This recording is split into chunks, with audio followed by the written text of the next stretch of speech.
Hi, I'm Don Mecoy. I'm the business editor for the Oklahoman and News OK.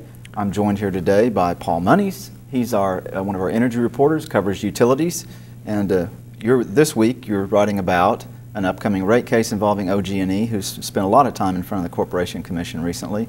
What's up with this rate case? Tell us what they're asking for. That's right. They've been pretty busy lately at the Corporation Commission. This latest thing, they filed a rate case back in December. This is just one of their standard typical rate cases. They last got a rate increase, I believe, in 2014. And so now they're asking for just some recovery of investments they've made in electrical infrastructure, kind of cycling off a wholesale contract that's now available to all their retail customers as well. They just need to make up some of their money on that.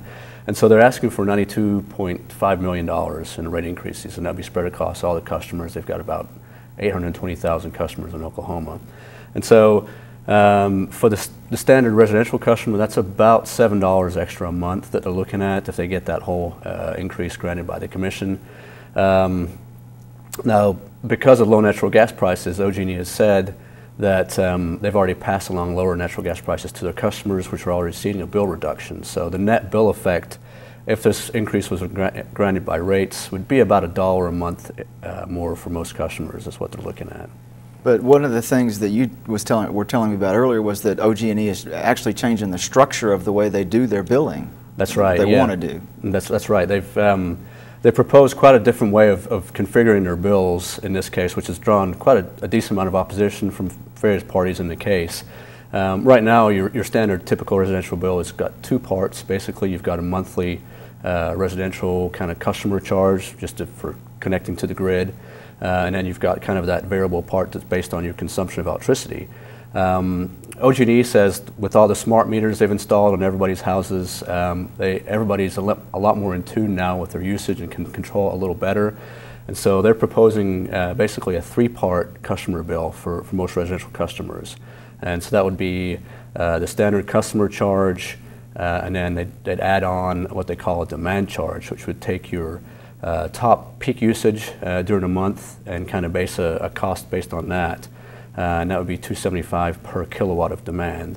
Now your typical residential house has probably 6 to 8 kilowatts of demand per month, so you're looking at probably that section of your bill being about $20.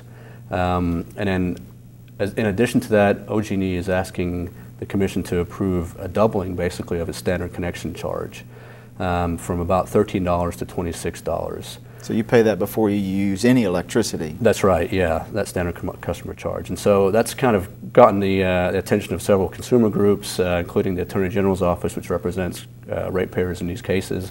AARP is concerned about it. Some of the environmental groups are concerned because, as well as some of this bill reconfiguration, to make up some difference to lessen the impact on customers, OG&E is proposing quite a drastic decline in some of the winter electricity rates, down to as low as 2 cents per kilowatt hour, which is really pretty low, down from about 5 or 6 right now in the winter season. And so some of the environmental groups are saying, well, that will kind of blow out any kind of demand for energy efficiency, and people just use a lot more electricity in the winter. Meanwhile, electricity, the customer charge will still be higher for most customers. And so OG&E has said that they think that their configuration is fair because they've lowered the rates on some of the people, and then they've got the demand charge where people are able to kind of respond to events basically a little better. One of the things that would be a little bit of difference for some of the folks on the residential side is a lot of folks have signed up for their Smart Hours program, which lets you basically pay peak pricing in the summer, and you can shift your usage around so you're not using a hair dryer or a dryer during the peak time of the day. You're kind of shifting that to later on when the time is when the price is a little lower. Those Smart Hour customers under this proposal by OG&E would not see any demand charges at all, so they wouldn't have a demand charge part of their bill. They just see pretty typical. They'd see a doubling of their customer charge, which OG&E is proposing, as well as kind of standard, kind of different tiers of Smart Hours pricing that they're used to. Well, it sounds very complex.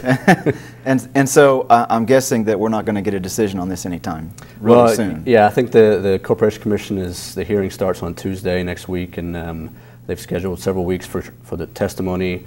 and we probably won't even get a final decision until maybe midsummer or late in the summer, as far as your rates are concerned. In the meantime, there'll be a lot of back and forth at the commission, people arguing some points and some finer points of other stuff. But at the end of the day, it's going to be some big changes for folks if this is what if the commission approves. And that means you'll get to spend a good part of your summer at the Corporation Commission watching these finer points. Well, hopefully not the summer, maybe just the next few weeks. Yeah, okay. All right. Well, Paul will continue to keep track of this, and we'll have reports in the Oklahoman and on News OK, and you can catch it there, and you can catch it here. Thanks so much.